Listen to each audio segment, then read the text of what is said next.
Assalamualaikum warahmatullahi wabarakatuh. Di sini saya akan menjelaskan tentang analisis isu efektivitas kinerja individu berdasarkan topoksi yang saya lihat ada di sekitar saya. Perkenalkan, nama saya Hikmahwati, anggota Latsar dari golongan 3, angkatan 13, kelompok 1.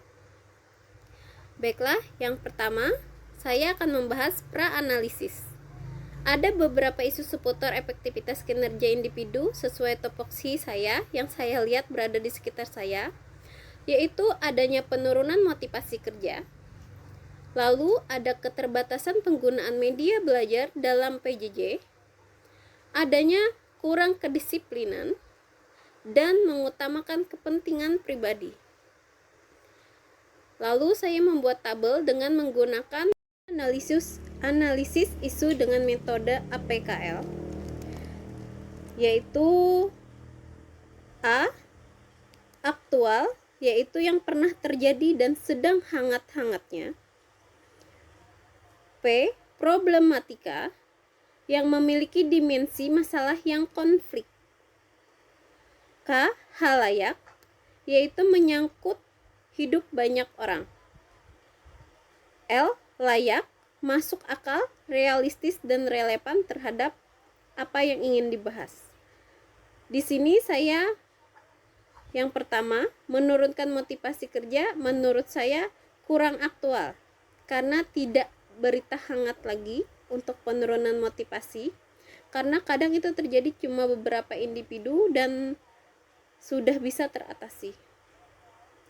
Sekarang, keterbatasan penggunaan media belajar dalam PJJ.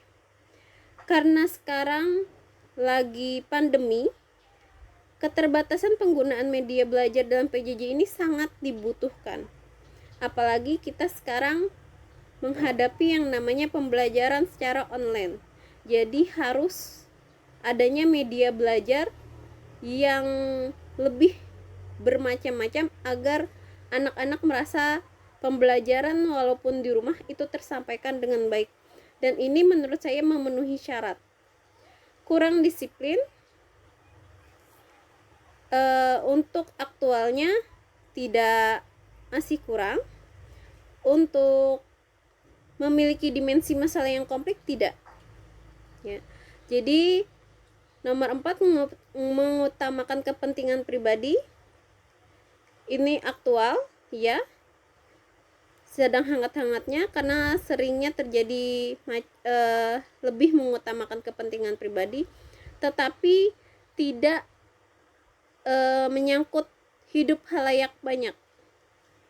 Jadi di sini saya lebih kepada keterbatasan penggunaan media belajar dalam PJJ karena masalah ini yang konflik dan juga menyangkut halayak banyak dan yang sedang terjadi saat ini.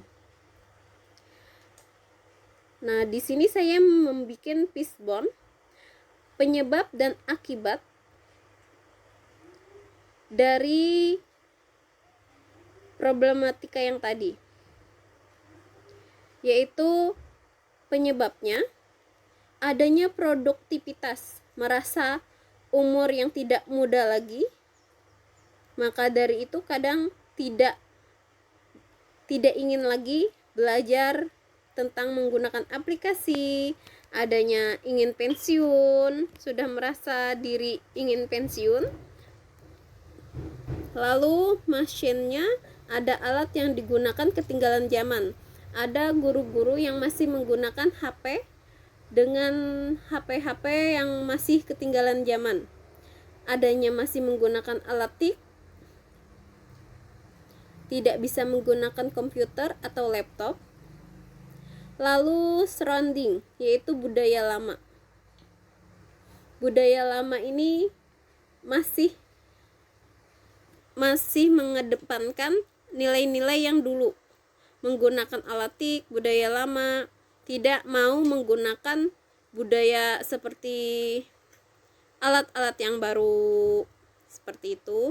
Lalu kekuatan manusianya, manpower, penurunan daya kerja otak karena mereka umur yang sudah tua. Jadi mereka merasa daya ingat untuk mengingat ketikan, mengingat huruf, apa-apa yang diketik untuk laptop ataupun HP kadang itu menurun, yang mengakibatkan keterbatasan penggunaan media belajar dalam PJJ tidak mendukung.